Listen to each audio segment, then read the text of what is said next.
Good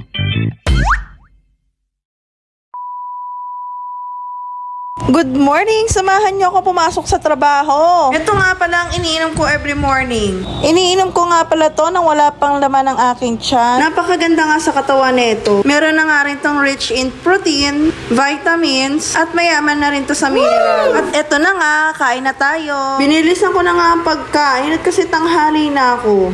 Hinatid na nga pala ako ng aking Diyosawa May. Ay sabi kong mag-smile siya. Kasi pag hindi siya mag-smile, yari talaga siya sa akin. 5 to 10 minutes nga pala bago ako makarating sa trabaho ko. At dito na nga tayo.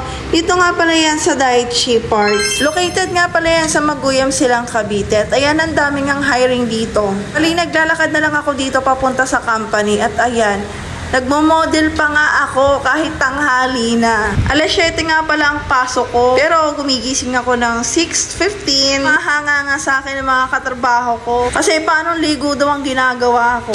Malapit na nga ako sa company namin. At eto na, uwian na. Hindi ko na kayo sinama sa loob kasi bawal. Alas 9 na naman po ang inyong Maring Janine. Na para bang walang kapaguran. Ewan ko na lang talaga pag hindi ka patubagos sa pader. Paglabas ko nga, grabe nga ang kidlat na para bang galit na galit ang langit. At habang naglalakad nga ako, nag-aalala nga ako. Yung kasama ko, hindi ko na makita. Sabi ko kasi, sasabay ako sa kanya. Kaya sabi ng asawa ko, hindi daw ako masusundo. Nagulat nga ako, sinundo ako. 8 na nga siya umuwi. Nagluto pa nga siya pag uwi. Sabi niya nga sa akin, pagod na pagod nga daw siya. Kasi sa Carmona pa siya nagtatrabaho. Ramdam ko yung pagod niya. Gawa nga pala siya ng e-bike. Bubuhat pa lang ng battery, parang nakakapagod na yun, diba? Malapit na nga kami sa amin. Kaya dumaan muna kami sa tindahan, bumili kami ng bigas. Inaubusan na nga kami ng bigas. Kumukas pa kami bibili, hassle na. Malapit nga lang din tong tindahan sa amin. Irinig ko na yung anak ko, natahol na. Nakikita ko na nga pala yung aso ko. Na para bang excited na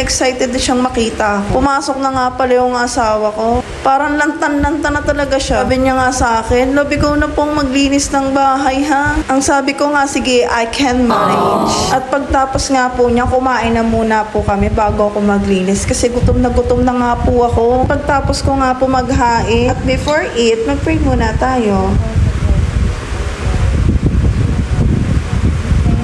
At habang kumakain nga po kami, nagkakwentuhan nga po kami kung ano nangyari sa maghapon. Ayun, parang lambot na lambot nga po kaming dalawa. Ikaw ba naman ang mag-OT simula 7 hanggang 9 nagtatrabaho ka? Di ka kaya lambutin yan.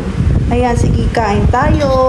Adobo nga pala yung ulam namin. Siya na nga pala ang nagluto niyan. Ang sarap nga ng luto ng asawa ko kasi may sili. At pag nga kami nakain, hindi ko talaga inuugali magsalita na magsalita. Parang kasing hindi ako nabubuo.